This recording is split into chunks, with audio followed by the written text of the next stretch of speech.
Good evening. Welcome to the Tony Kinnett cast here on the Daily Signal, nationally syndicated, first on 93 WIBC. Good to be with you. We've got quite a bit of news to dive into, and we're going to cover every little bit of it. Maybe, just maybe, if all of the connection stuff is good to go. I know we'll be in a phenomenal place because the news today, the news today is just special. It's special. Nothing like hearing about certain individuals doing coke off of toilet seats and a lot more yelling in Senate congressional meetings. We're topping off the show this evening at the very end with a very, very good tool that I've been looking forward to sharing with you guys. So the guy who created Ancestry.com has created an incredible new tool that basically uses AI to organize, collate, condense all, and I mean pretty much all, newspaper articles in the country. You don't have to pay for them anymore in the weird finagling ways that you used to. All like meetings from county through federal that we have record of. Basically a tool for ultimate transparency for people in the United States. It's a project currently under development, so we're going to talk about that later. We have a lot to hit tonight. Good to see everyone. If you've never joined us before, right now we are getting synced up with our syndication partners on radio and TV, and that means that instead of listening to their top of the hour news breaks and ad breaks, which are currently being pumped into my right ear, trying to throw off my train of thought, instead we hang out here over on the live stream side of things. We chat just a bit. Good to see Timu over from Rumble, Foxfire, David, Ink, and Rock. Jim, good to have you here. Barry, great to have you. Moldegard, a great double plus good evening to you. Tony, what was that grimace at the start of the show? Sometimes you get a little bit nervous if the connection is going to be perfectly stable, if everything is in fact going to launch the way that it's supposed to. If you've ever wired a house for the first time or a building and turned on the breaker for the very first time, you know that grimace.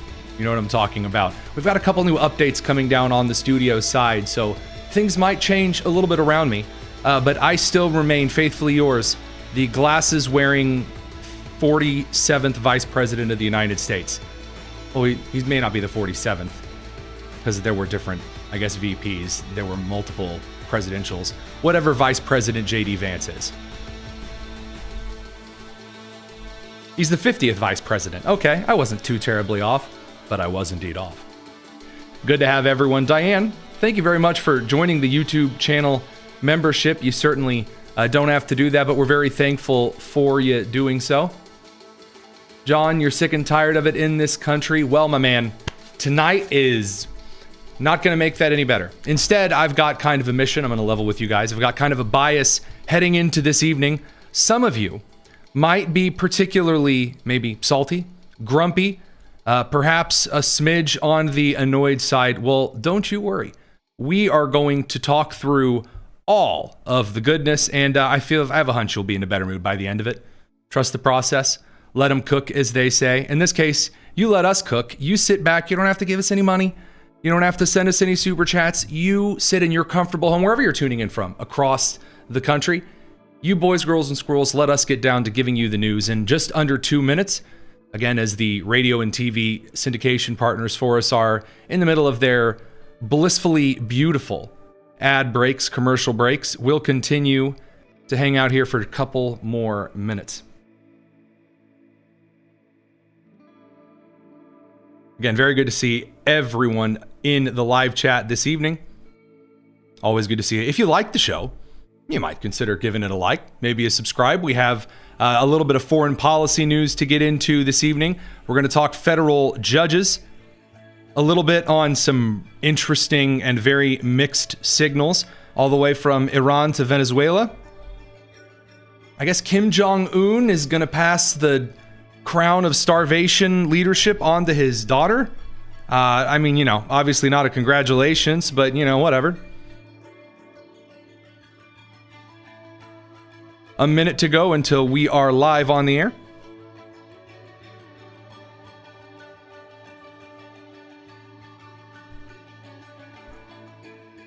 Again, good to see absolutely everyone. Yes, absolutely. If you're joining us from Ireland, again, whether you're joining us on the live streams, at least right now, from Rumble, YouTube, or X, it's excellent to see you guys here. 30 seconds to go. A groundhog installation. If you see your shadow when you power it on, it's going to be another 6 weeks. That's pretty funny. I like that. Good joke.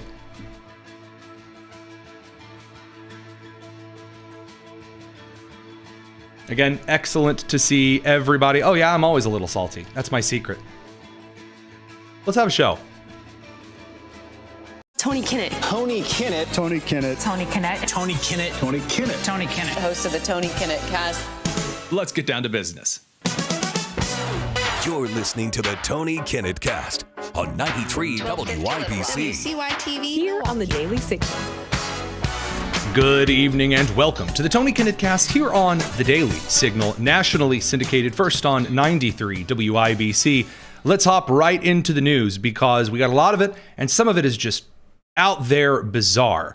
First and foremost, the foremost of adults in the room, Tom Homan, got in front of the country this morning and announced in one of his classic morning press conferences that after speaking with the president and concluding a couple of things about certain statistics and numbers of arrests in children found, which we're going to get to in a minute, Tom Homan is ending, or at least drawing back, Operation Metro Surge in Minneapolis, Minnesota. Here was that announcement.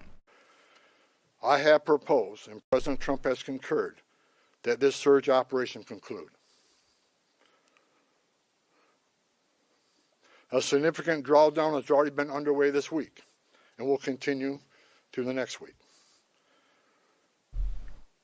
We have a lot of work to do across this country to remove public safety risk who shouldn't even be in this country. Now, there are some things that we're going to talk about that were accomplished, some things that were not yet accomplished, and then why that may be. So first of all, a major accomplishment from the administration, an exact figure here, on numbers of individuals, children specifically, who were considered lost. They were not found. Some of the 300,000 you may remember that under Joe Biden's administration released into the country had no idea where children of certain ages and immigration statuses were. Here was Tom Homan updating the country on just the number of children rescued and found in Minneapolis specifically. In addition to taking public safety threats off the street, ICE here in this state have located 3,364 missing unaccompanied alien children. Children that the last administration lost and weren't even looking for. That's because of the leadership of President Trump, these children were located. Okay, so little tip here to Pam Bondi. When you're going to compliment the President of the United States, that's how you do it. The best way to compliment the President of the United States, just a little tip here from the guy here out here broadcasting to the country, is when you are going to be an adult answering questions in front of any kind of a committee, or you are in front of a press conference and you want to say, hey, you know what? My boss's direction worked. I'm happy with it. You cite the success and then you say, hey, and that's because of the leadership and the direction that we're going. That is an appropriate way to do so, not shouting at representatives to apologize in particularly weird and energetic fashion, one might say. Now, there are some things to be energized and aggravated about, mainly that there were a lot of security issues, a huge amount of attempted assaults, physical threats, situations that did in fact result in severe injuries and deaths, in major part, in fact, most part because of sanctuary city policies of a lot of blue jurisdictions in the United States, who decide we're just not going to help anybody with immigration law. We're not going to honor any detainers. Screw you, federal government. We don't believe in it. How about no? That policy needs to stop. And so here you have Tom Homan making the plea to Congress, hey, do something. Sanctuary policies are a very bad thing. It shouldn't be a partisan issue that you arrest public safety threats in the safety and security of a jail. Releasing public safety threats back in the public is just stupid. And I've been arguing this for years. And I hope Congress takes action on sanctuary cities and sanctuary states. It makes sense. If you think about it, even the argument I hear, well, victims and witnesses of crime that are in the country illegally want to feel safe to come to law enforcement and to report those crimes without fearing that this law enforcement agency is working with ICE. That's a bunch of crap. He's correct on that. Again, the idea that, well, I don't know. I mean, sir, the real problem is that there are a bunch of people who are here illegally who don't want to go to work, who don't want to talk to law enforcement, who don't want to do a number of things. Well, yeah, under federal statute, it is illegal to participate in certain parts of the economy if you are an illegal immigrant, because you are not paying taxes, you're not doing a number of things that you're supposed to do to participate in your county and or your city, your state, and your federal economic system, interstate and trade. Now, on top of that, it is also an important thing to remember that claiming that you are going to be the exception, you're going to Fort Sumter the federal officials and do whatever it is you want, doesn't particularly have a popular or let's just say a winning record in this country. Because victims and witnesses of crime don't want the bad guy released to the neighborhood either. It's ridiculous. Now, the flip side to this is the response from Governor Tim Walz of Minnesota, from Representative Ilhan Omar, and then, of course, Amy Klobuchar and Keith Ellison.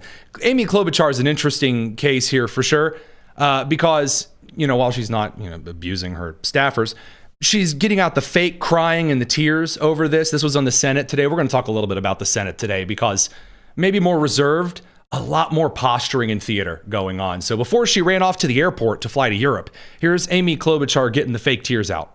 So you tell me how these actions have made our state more safe. It's the opposite. You can hear her squeezing her throat, trying to manufacture the tears. School attendance down, families living in fear, people staying home, restaurants and businesses feeling the impact. Hey, where was this during the 2020 riots when cities, restaurants, workplaces were being burned down? Oh, I'll save you the time. I looked through all of Klobuchar's statements then. You know what? It was just property then. Just people expressing their emotions. Just the right to, get out there and express yourself in anger and anguish. All of a sudden, though, oh man, people afraid to go to their businesses. Why?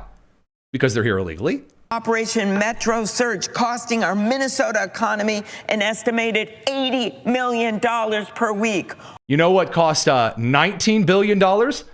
A bunch of the Somali business fraud, Medicare, Medicaid fraud, several illegal business schemes in Minnesota that were sheltered in part by individuals connected to Senator Amy Klobuchar of Minnesota. And we're going to get to some of those examples here in a couple of minutes. Some of the statements, again, brought before the Senate later. But again, she's doing her fake crying. She's just not really good at it. She's good at turning on the tears. All for the shock and awe. We're such a small percentage of the people that they apprehended. By the way, in the zoom out, the Fox channel covering this doesn't actually show it.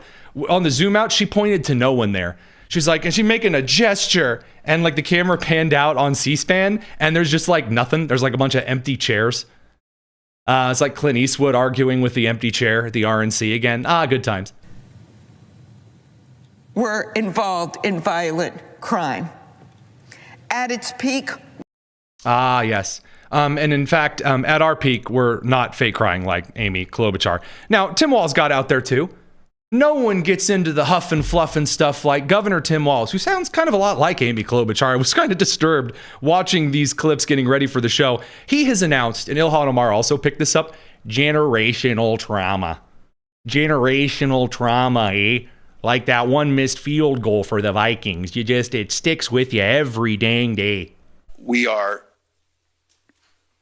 cautiously optimistic, as we've said, and that this surge of untrained, aggressive federal agents are going to leave Minnesota. And I guess they'll go wherever they're going to go. But the fact of the matter is, they left us with deep damage, generational trauma. They left with economic ruin in some cases. They left us with many unanswered questions. Where are our children? Where are my pants? where and what is the process of the investigation? Now, again, he says, where are our children? He says this as though, like, again, the child catcher from Chitty Chitty Bang Bang was like going down the streets of Minnesota. Lollipops, treacle tart, chocolate. And it wasn't happening. Again, as you heard, the figures have been confirmed by the Department of Homeland Security as well as the Department of Justice. There were over 3,000 children who were specifically found that the previous administration, by the way, including the state government administration under Tim Walz, nobody was looking for until this point. Radio crew, we have to send you to commercial to abide by those oh so important FCC rules. We'll continue here on the live stream. It's the Tony Kinnett cast. See you in a minute. Now, on the live stream, we don't go to commercial breaks like that. No, sir. We're going to let Tim Walz tell us more because he's got a plan. He's got a plan because the economy was hurt. And so he's going to say, of course, you and I both know that it's going to be a request for money. Into those that were responsible for the deaths of Renee and Alex.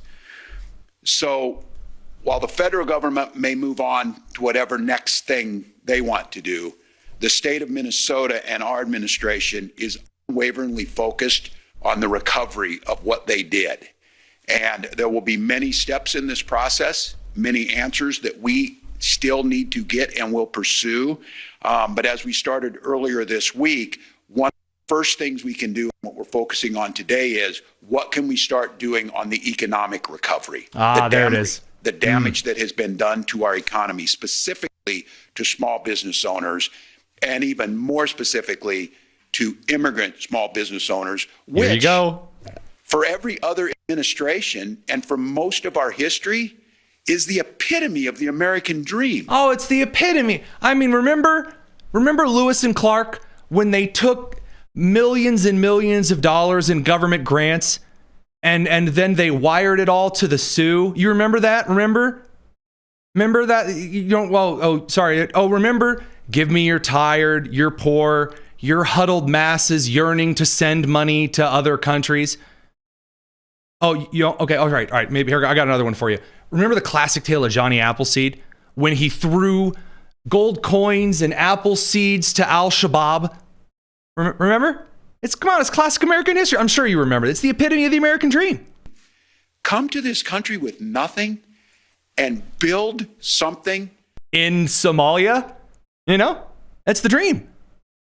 That's the dream. We hold these truths to be self-evident, that all men can send money to Mogadishu. I'm just saying, I hear where he's coming from here. When you just look at him, he has the long frog mouth.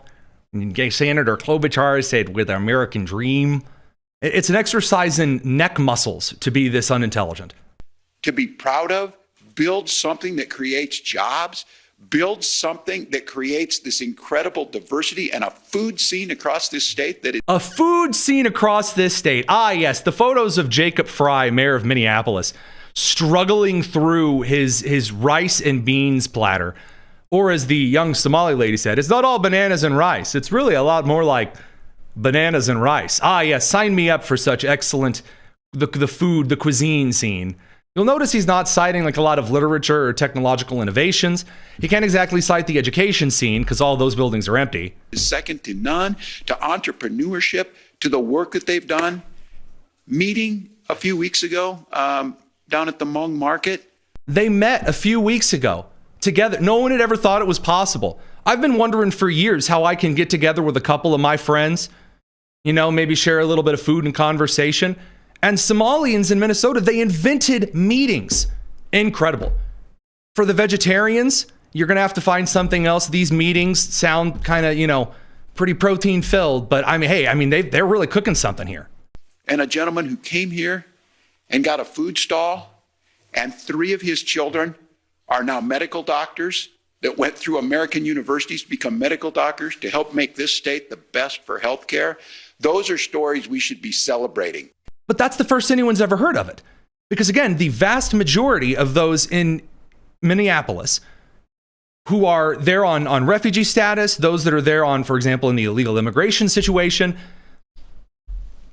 the amount of fraud, that was consistent, has been consistent.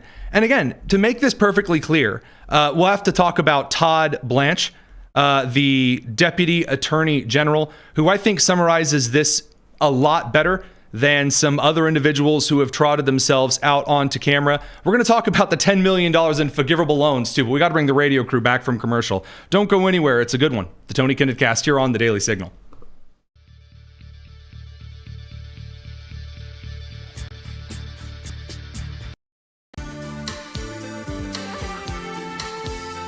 It's the Tony Kinnett Cast on 93 WIPC. Welcome back to the Tony Kinnett Cast, where you don't need a $10 million forgivable loan, in other words, free money handed out to you, to tune in. But if you are in Minneapolis and you're a small immigrant business owner, according to Governor Tim Walz, it's not enough that he's already introduced a major family leave program or a new huge child care fund initiative. It's not enough that there have been documented case upon case upon case upon case, possibly $18 billion in fraud. He's now announcing yet another huge cash fund system for Somali businesses. $10 million available in forgivable loans. Why? Because ICE was mean, probably.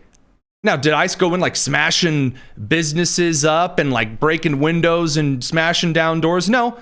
Some people just decided that rather than show they are in fact a citizen of these United States, they would hide there because they think that I guess they aren't. Interesting stuff indeed. Now, Tim Walz also got out there, to be fair, he got out there and he gave some inspirational we believe kind of stuff.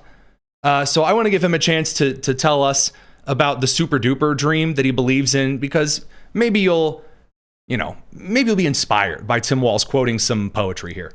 No matter where you come from, we believe in those words.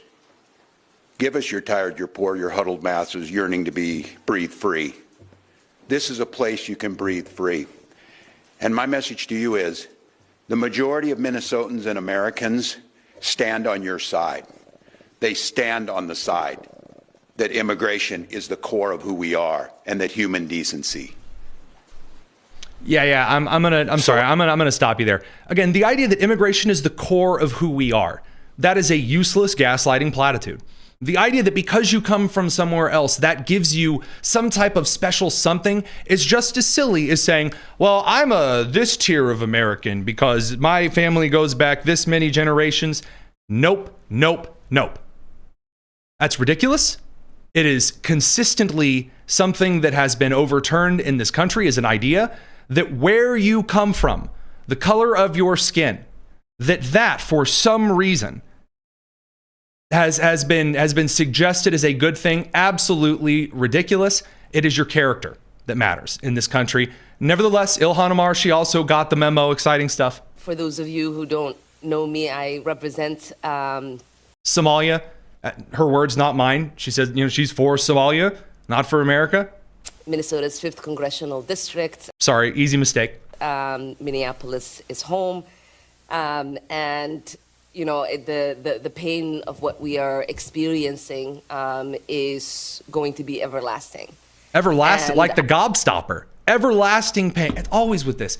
You can't just say something is good or bad politically. It has to be the greatest thing ever or the worst thing on planet Earth. I'm so tired. Americans are so tired of this. We're so tired of that. I call it Marvel syndrome. Marvel syndrome. So when you have a Marvel movie, you go back to the 2007 era where you have the original Iron Man and then later the original Captain America, and they were fighting some bad guys on Earth, but you had to keep raising the stakes. And so now you have every single Marvel movie that comes out, it's the end of the known universe. You have Galacto, Mungus, Thanos, the whatever destroyer, and they're going to kill us all unless all of the team bands together and becomes God. And everyone's exhausted because there's no stakes anymore. You've already raised the stakes so much, they had to bring in time travel to save their core plot. It's the same thing here. Americans are so freaking tired of watching a politician from the left or the right come on TV and say, hi, you probably don't know me. I'm that person that's been trying to get on your TV and your cell phone screen and your iPad and in your mailbox and texting you every day like a really sad ex for the last couple of years that I've been in power. This is the worst thing ever, and we're all going to die unless you throw yourself between a federal officer and who it is they're arresting. It's everlasting pain and trauma. The oceans are rising. AI is going to enslave us all. Excellent. I love it. By the way, in the meantime, 2 foreign nationals have just been indicted in Chicago as part of a $10 million healthcare fraud scheme. I'll sure hope that the DOJ doesn't do anything, or else that'll be generational, everlasting trauma, on and on. Amen for those in Chicago, or as I've heard it called, MAGA country. Todd Blanche, by the way, the Deputy Attorney General, who some people online are very, very mad about because they were like, release all the Epstein files now. And he's like, we're not done protecting victims' names from this shit. Like, release it. And so they released it. And now there are like some names that shouldn't be out there, that are not happy that their names have been leaked out, that are victims or are adjacent to victims. And people were really mad at him. In the real world, though, Todd Blanche, again, has the kind of Tom Homan quality of being kind of what you want your airline pilot to be. He comes out, he tells you exactly what's going on, he answers questions right down the barrel, right down the middle, cool, calm, collected, not yelling in a shouting match with Jamie Raskin or Thomas Massey. In this case, Todd Blanche in January 26th, explaining exactly why people were losing it over ICE in Minnesota. In one city, we have this outrage and this powder keg happening, and it's not right, and it doesn't happen anywhere else, and it's simply because of one reason, and that's leadership in that state.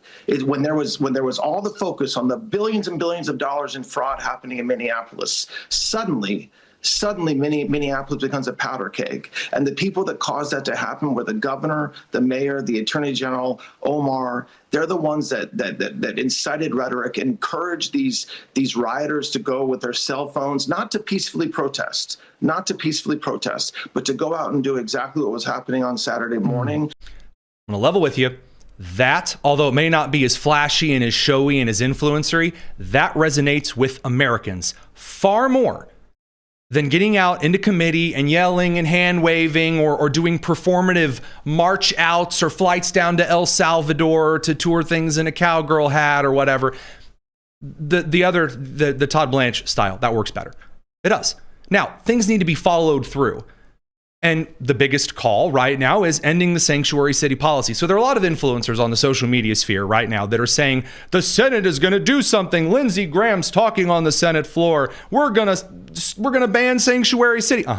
Sure you are.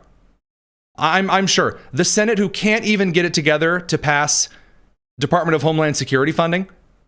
The Senate, who can't even stick around to pass the Save America Act and again push the Democrats into the talking filibuster. Oh yeah, they're totally going to handle things. In fact, we're going to go talk about that right now. We're going to talk about the federal judges, about Boasberg, and about Richard Leon issuing all of their various orders in a little bit. We're going to talk about some of the news coming out of the Senate.